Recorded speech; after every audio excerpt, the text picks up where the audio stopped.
మంత్రి సీతక్క సమక్షంలో ఎమ్మెల్యే పల్లాపై దాడికి యత్నం, ప్రతిఘటించి అడ్డుకున్న బీఆర్ఎస్ నాయకులు కార్యకర్తలు, కాంగ్రెస్ బీఆర్ఎస్ నాయకుల మధ్య తోపులాట, ఉద్రిక్త కాంగ్రెస్ నాయకుడి ఓవర్ యాక్షన్, మద్యం మత్తులో చిందులు అని చెప్పేసి కూడా కాంగ్రెస్ గూండాయిజం సంబంధించి నేను ఒక వార్త ఇక్కడ నేను మీకు చెప్పే ప్రయత్నం చేస్తాను. సాక్షాత్ మొన్ననేమో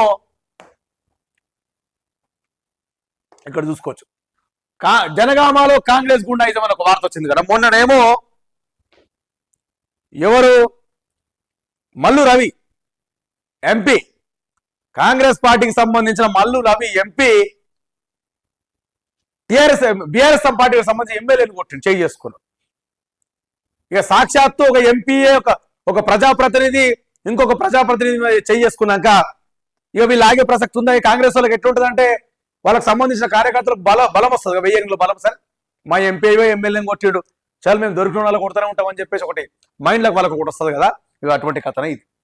జనగామలో కాంగ్రెస్ గుండాయిజం, మత్తులో తూగుతున్న అనుచనగరంతో కలిసి ఎమ్మెల్యే గోబ్యాక్ అంటూ పల్లాకు వ్యతిరేకంగా నిదాలు చేయడంతో ఘర్షణ వాతావరణం నెలకొన్నది.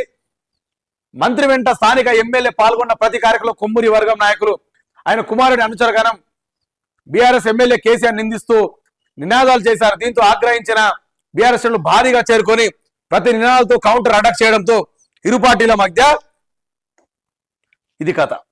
జనగామ ఎమ్మెల్యే పల్లా రాజేశ్వరరెడ్డిపై దాడికి ఎత్తిస్తున్న కాంగ్రెస్ నియోజకవర్గ ఇన్ఛార్జ్ చేరియాల మాజీ ఎమ్మెల్యే కుమారుడు కొమ్మూరి ప్రశాంత్ రెడ్డిని పక్కకు తీసుకెళ్తున్న సిఐ సత్యనారాయణ అని చెప్పేసి కూడా ఇక్కడ వాళ్ళు ఎందుకు దౌర్జన్యాలు చేస్తారు? ఎందుకు పాలన చేతనైతే లేదా? కేసీఆర్ గారిని ఎందుకు తిట్టాలి? బీఆర్ఎస్ వాళ్ళని ఎందుకు తిట్టాలి? బీఆర్ఎస్ ఎమ్మెల్యేల మీద ఎందుకు చేసుకోవాలి? ఇట్లా ఎమ్మెల్యేల మీద చేసుకోవడానికి ప్రయత్నం ఎందుకు చేయాలి? కొమ్మూరి ప్రశాంత్ రెడ్డి గారు, కొమ్మూరి ప్రతాప్ రెడ్డి కొడుకు కొమ్మూరి ప్రశాంత్ రెడ్డి సిఐ ఇక్కడ భద్రాడి పక్కకు పట్టుకుపోతుంది. ఆయన మీదకి కొట్టనికి పోతుంది.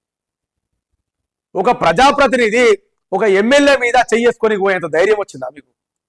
ఎందుకంత అధికారం ఏమంటారు? అధికారం మదమా? అది అధికార బల్ప? ఎందుకట్లా ఎమ్మెల్యేలను కొట్టాల్సిన వాళ్ళ మీద చేసుకోవాల్సిన అవసరం ఏమొచ్చింది? అరే మీ అధికారిక ప్రోగ్రామ్ ఏదైనా ఉంటే ఆ ప్రోగ్రామ్ కంప్లీట్ చేసుకుని వెళ్ళిపోండి.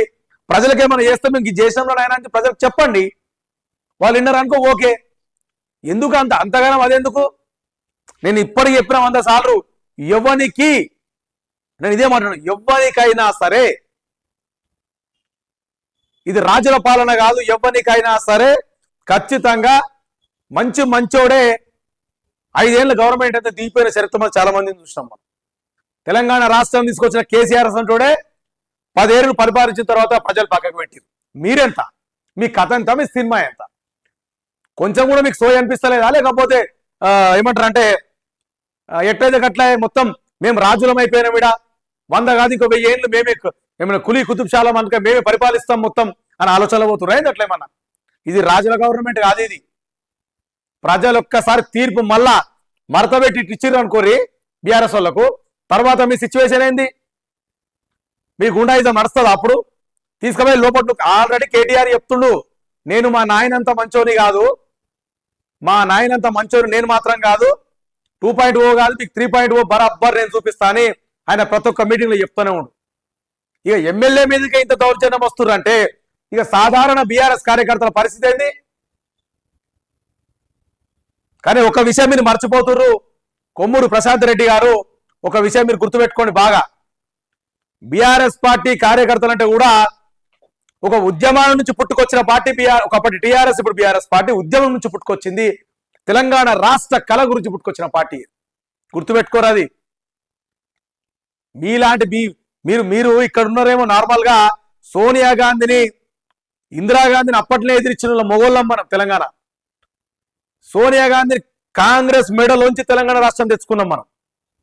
అటువంటిది మీ తాటాకు సపోర్ట్ల కూడా భయపడతారా? లేకపోతే ఇట్లా అంటే ఎమ్మెల్యే మీదకే దౌర్జన్యంగా పోతే కార్యకర్తలు ఏమో చూస్తే మస్తు భయపడతారని ఒక ఆలోచనలు ఉన్నారా ఏంది? బీఆర్ఎస్ కార్యకర్తలు భయపడే సినిమానే ఉండదు. ఎందుకంటే మీలాగా పోయేసి సూట్ కేసులు చదివి ముఖ్యమంత్రి సీట్ తెచ్చుకోలేదు కదా. తెలంగాణ రాష్ట్రాన్ని కష్టపడి తీసుకొచ్చి ప్రజలకు పోయి 2 సార్లు ముఖ్యమంత్రి అయిన కేసీఆర్. బీఆర్ఎస్ పార్టీ కార్యకర్తలు అంటే ఎట్లుంటారు అనుకుంటున్నావు? జంగ్ సైరన్ ఒక్కసారి ముట్టుకొని చూడు అన్న, సినిమా ఎంతో కనబడుతుంది. ఎమ్మెల్యేనే కొట్టడానికి పోయిన ధైర్యం మీకు వచ్చిందంటే రాష్ట్రంలో లా అండ్ ఆర్డర్ పరిస్థితి కావచ్చు, లేదా అధికార బలం, అధికార దాహం, అధికారం బలుపు ఎట్లున్నదన్నది కూడా మనకు అర్థమవుతుంది ఇక్కడ. అయితే ఇక్కడ కేసీఆర్ గారికి సంబంధించిన ఒక వార్త వచ్చింది. బాగా చదువుకో బిడ్డ, బీఆర్ఎస్ అధినేత కేసీఆర్ పెద్ద మనసు